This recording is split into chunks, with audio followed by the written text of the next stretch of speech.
Hello everybody. Today I'm in Los Angeles, California, which can only mean one thing. It's Cruise Embarkation Day, and I'm taking you with me. Oh, it's true. It's damn true. Stay tuned.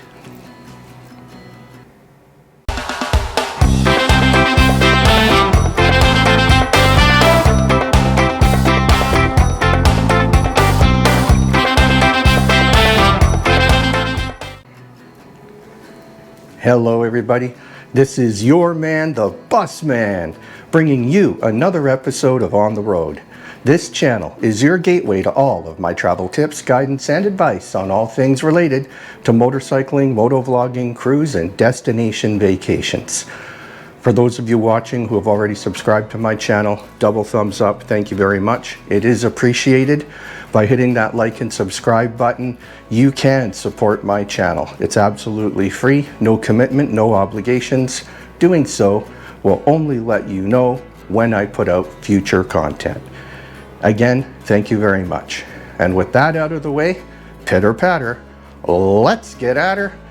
So today, as I mentioned in the intro, I am in Carson right now. I'm staying at the Hampton Inn and Suites, and in about 10 or 15 minutes we will be getting an Uber and heading to the World Cruise Port in San Pedro, California. So what I'm doing today is in a previous video, which I will put in the link below, I did a making your cruise embarkation daisy smooth, simple, and easy.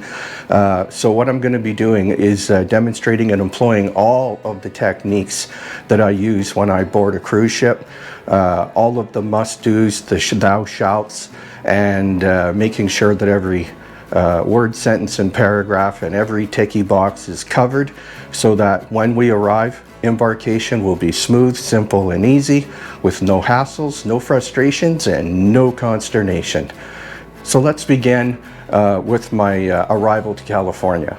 As I've talked about many times in the past, do not ever, ever, ever arrive or fly in on the day of your scheduled departure. Nothing but bad things can happen. Always arrive a minimum of 1 day early, and if you're flying to a different continent, then I would suggest 2-3 days early. You're going a long ways if you're traveling outside of North America, assuming you live in North America, of course. But if you're traveling outside of North America, you're going an awfully long way, and you want to make sure that you do everything, that you're organized, and all the T's are crossed and the I's are dotted, so that when you arrive, again, smooth, simple, easy. That's the goal. The last thing you want on a vacation is to be aggravated and frustrated. Vacations are supposed to alleviate all that, not create it. So, following my own advice, I did arrive yesterday. I stayed overnight in this hotel, the Hampton Inn and Suites. It's a decent hotel. I paid $140 for it. The bed was decent. The room was well air conditioned. It was very clean. So I will recommend to anybody who's going to be sailing out of the World Cruise Port in Los Angeles. This is a good option at a much lower price. I did consider staying at a hotel right at the cruise port, but at the time of this recording in October of 2023, the hotel prices were through the roof. $400, $500, $600, $700, $800, $1,000 a night. That's no bueno in my books. Keeping in mind I'm Canadian, so I have to pay 35% exchange on the US dollar. So I chose to stay about 10 miles away from the cruise port, and the room in Canadian dollars was $140 a night. It served the purpose. It's only one night, no complaints. So as you'll see behind me, I have my trusty luggage here. So in my carry-on bag, as I always advise people, always keep this carry-on bag with you during the entire embarkation process. When I arrive at the port, I'll be checking in to the porter my large suitcase, which has all of the things that In the event that my luggage got lost or didn't somehow make it on board the cruise ship, I would still be able to function, because everything that I absolutely must have, like changes of clothes, all of my personal hygiene items, all of my medications, my CPAP machine, insulin, all of those things that I absolutely must have to be able to function for the next 8 days on this cruise, I have with me. So this is a good way to guarantee that even if your luggage gets lost, while you'll still be in a bit of a jam, it won't be that bad, because you will have what you need to function. Never, ever, ever check in both your luggage at the cruise port. So that's a very good tip. So another tip, by arriving a night early, one of the things I'm sure we've all experienced is when you arrive on the cruise ship, you open your bags and all the shirts that you had nicely pressed in preparation for the cruise are all wrinkly. So last night, what I did was I took out all of the ironables, and I put them on hangers, and I re-ironed all of my shirts, which even in a 24-hour period, even though I'd neatly folded them and carefully laid them flat in my suitcase, they still were starting to get some wrinkles. So I re-ironed all of my clothes, I put them on hangers, and this morning, right before I started recording this video, I again neatly folded them and placed them flat in my suitcase and put them in. So they'll only be in my suitcase for a couple, 3 hours before I take them out and then hang them up once I'm on board. And that way, to the greatest extent possible, my clothes won't be all wrinkly. So there's a good tip for you. Take advantage of the ironing board and the iron in your room. And for those of you who have watched my other content, I've got about 40 other videos online. One of the things that I always travel with is my day bag. It's just a little shoulder bag. In that shoulder bag, it has all zipperable pockets, and in that is where I keep my wallet, my ID, my cruise information, the cruise ticket, the brochure, anything I'm gonna need, my headphones, my iPad, my sunscreen, everything I need to function on a day-to-day basis while I'm walking around the cruise ship or out on excursion. So it's always good to have that shoulder bag. It fits right under your arm, it's secure, it's strong, and you know, nobody's gonna pull it off out of my hand or off my shoulder and run away with it. And it's a good way to keep your pockets empty and everything with you in an organized manner. Another tip is I always do this, and I strongly recommend to anybody. Now there's other devices on the internet, you can find them on Amazon, what have you, but luggage trackers. This is an absolute must. In both my carry-on bag and in my regular suitcase, I always put Apple AirTags. Now again, if you're an Android user, there's other devices out there. I just happen to use Apple AirTags. The nice thing about that is once I've turned my bag over to the porter, or if you're in the airport, you put your luggage on the ramp and away it goes. At any time, you can just open your cell phone, use the Find My app within your cell phone, and you can actually see where your luggage is at all times. It's kind of a little confidence builder that when you're on the cruise ship and your luggage has not yet arrived, you can pull out your cell phone, you can look at it and go, well, it may not be at my stateroom, but it is on board. Yeah, so that's a little make you feel good moment when you know where your stuff is.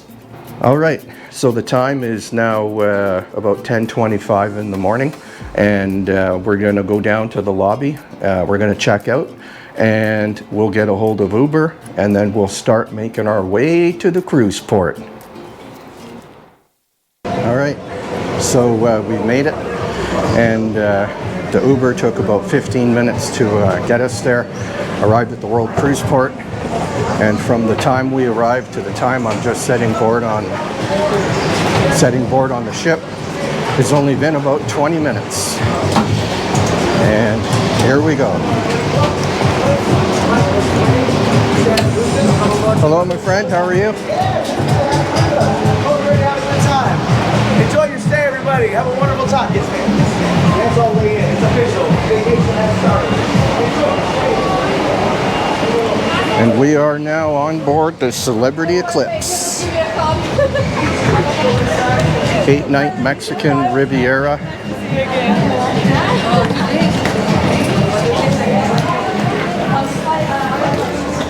All right, so we've arrived at my stateroom, which is on deck 11 midship, room 1576. As you can see right here. Nice to meet you. I will see you later, yeah? Okay, thank you. So we'll collect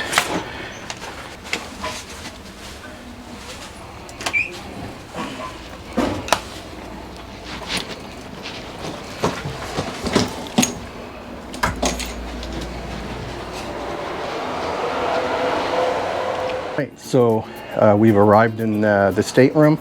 So as I talked about earlier, embarkation was really smooth. I'd done all my pre-board check-in online prior to arrival. I had my passport ready, sailed right through, gave my bag to the porter, went through security, no issues. So now it's pretty clear that my stateroom is not ready to go yet. So all I'm going to do is drop off my luggage, and we'll get moving and start the rest of the embarkation process. So the first thing I'm going to do, and what anyone should do when boarding a cruise ship, is muster drill. That's the first thing I'm going to get out of the way. And so what I'm going to do is I'm going to watch the videos through the Celebrity app.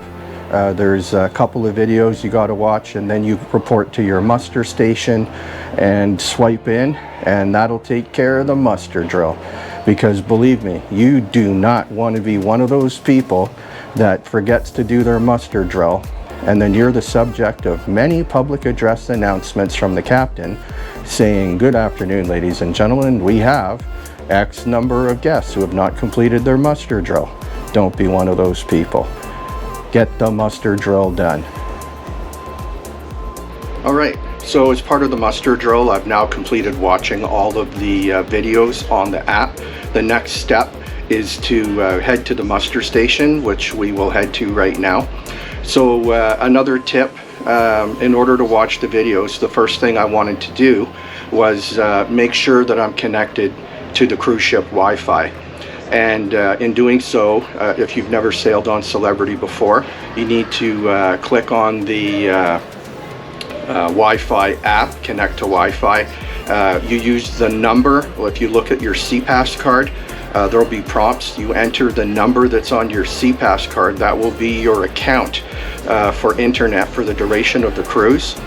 You'll enter your month, day and month that you were born. You'll create a 4-digit PIN number.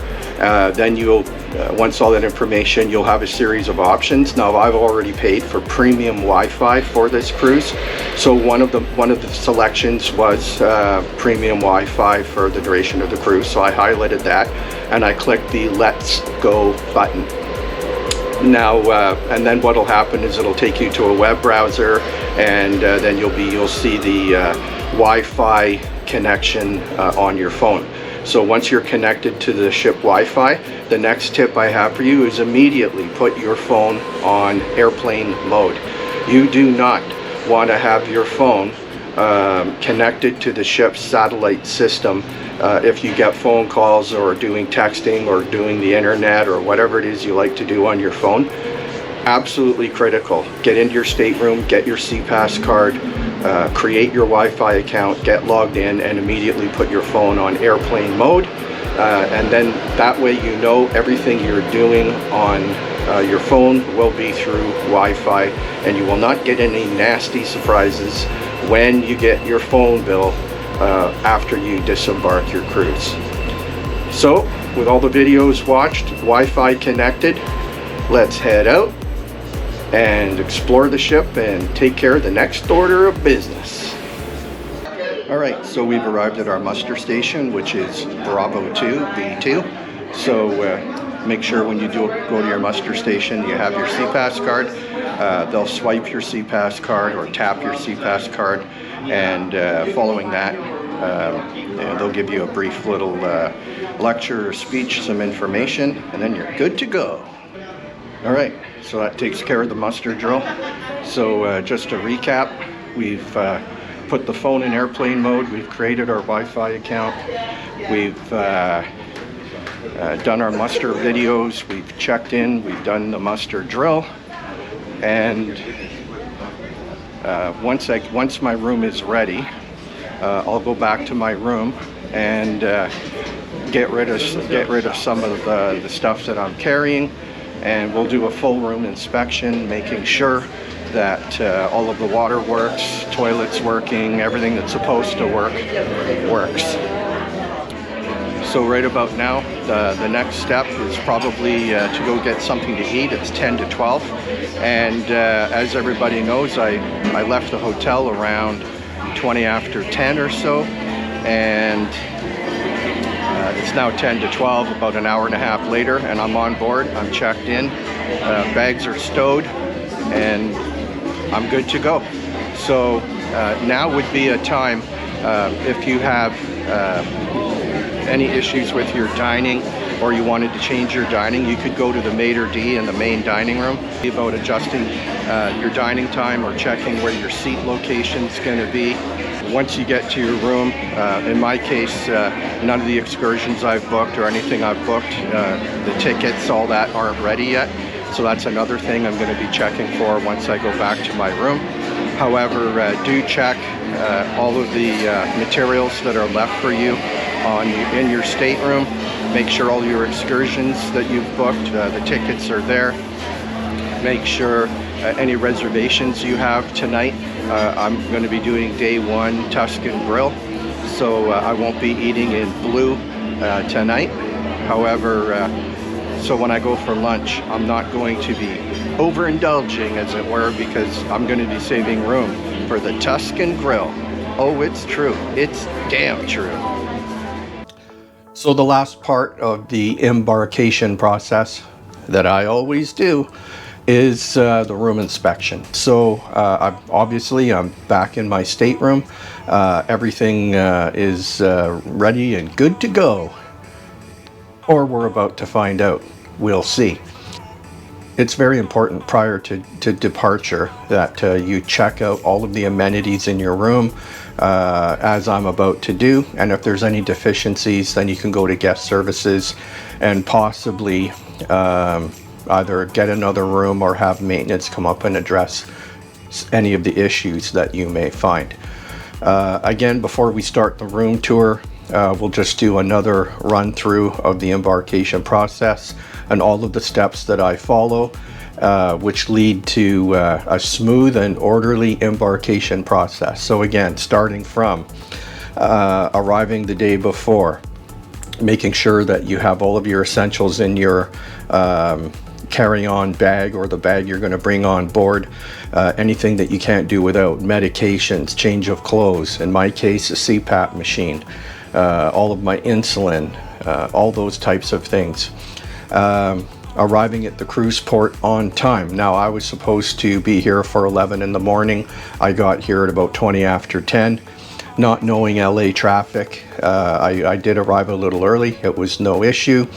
I made sure that I had my pre-printed bag tag attached to my luggage, handed it off to the porter, and again, I always give the porter a couple $3. Take care of the people who take care of you.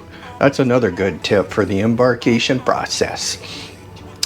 And at that point, I had my passport and my boarding pass ready to go.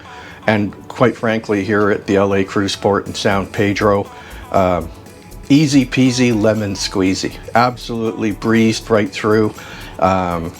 Between the time I arrived and the time I set foot, they're going to check your boarding pass 3 times. They're going to check your passport twice. Sailed through security, no issues at all.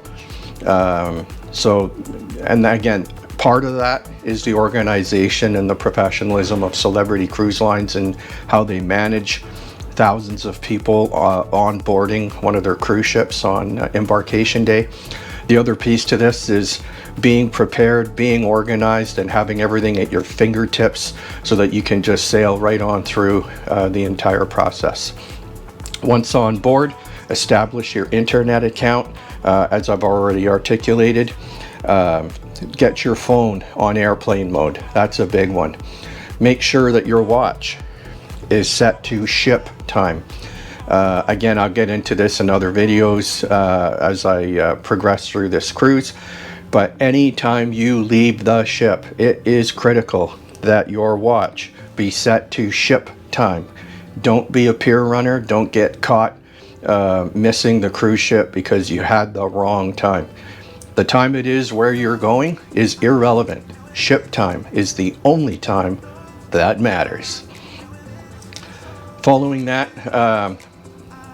got the phone on airplane mode, got my Wi-Fi account established, go down, swipe your card, get your muster drill completed. After that, I grabbed myself a quick lunch. And then last but not least, by then my room was ready. So now I'm going to do my room inspection and then I'm good to go for the rest of the cruise.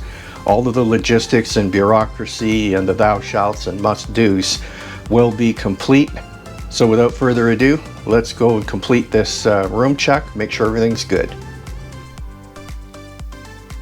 All right, so at the front door, I've already checked my front door locks, it's secure. I got my deep sleep card. Over by the right here, we have all of the master switches, so you can see all of the lights come off and on, so I don't have any lights that are not working. I've checked my thermostat here. I do hear the air conditioning running, so there's no concerns there. Turn on my bathroom light. Lights come on. The next thing I want to do, make sure the water, ooh, there's good water pressure. Cold. Ooh, hot water works. It comes on right away. I have all of my soaps and supplies that I'm supposed to have. The next thing I'm going to check, this is an aqua class shower, so I'm not going to bother turning on all the jets here. All I want to see is that the water works, and you can see that those are the jets. Okay, so the next thing I'm going to check, make sure the shower door is closed. Okay, that works. And last but not least, and the toilet flushes. That's an important one. So again, the bathroom, everything's good to go. Everything's working. So being in aqua class, I'm just going to check and make sure I've got my bathrobe. I've got the shower slippers I'm supposed to have. Got plenty of hangers. If you're like me, I pack a lot of shirts. So you can see I got plenty of hangers. There's no concern there. Got my 2 bottles of water. Another one is make sure that you test your TV. I've already, as you can see, turned it on. All of the functions and features work. There's no concern there. I've already checked my safe. That's functional and working properly. Check the condition, the temperature of your fridge. Everything inside the fridge, inside my fridge anyway, is cold. I can feel all the cold air coming out, so that's working fine. There's all the plugs. Now I am going to have to check and make sure the plugs work later because my luggage hasn't arrived and all of my plug-in stuff is in my main bag. So over in this part of the room, the couch is in good condition, no rips and tears. The bed's well made. All the lights are working, as you can see. And let's go outside. As you can see, the door, the balcony door is very quiet, very smooth. And here we are at the LA Cruise Port. And this is my view on deck 11, midship starboard side. And I'm going to do a full room tour of an aqua class cabin in a separate video. However, you can see that I've got my footstools, chairs, table, and I'll make good use of the balcony. All right, so the room is good to go. Everything is present and working in order the way I want it. One other thing I forgot to mention was when you come into the room, you're going to see on your desk a whole bunch of paperwork. One of the things that you want to check and make sure, which I've done, is your cruise excursion tickets. I'm booked on 3 excursions. All of my tickets are here, so I'm good to go on that front. And you'll have your daily planner and some welcome letters and other assorted documentation depending on your booking, what type of room you booked, and what your status is with your cruise line. So I hope all the information I've shared with you today is useful. If you did find it useful, do me a favor, hit that like button, hit the subscribe button, ring that bell for future notifications. Again, it's absolutely free, but it does give you the ability to support my channel on my drive to hit that magical 1,000 subscriber mark. So with that, I'm calling this one a wrap. You take care, be well, and I'll see you on the road. Aye aye, and goodbye. Peace. You take care, everybody. Happy cruising.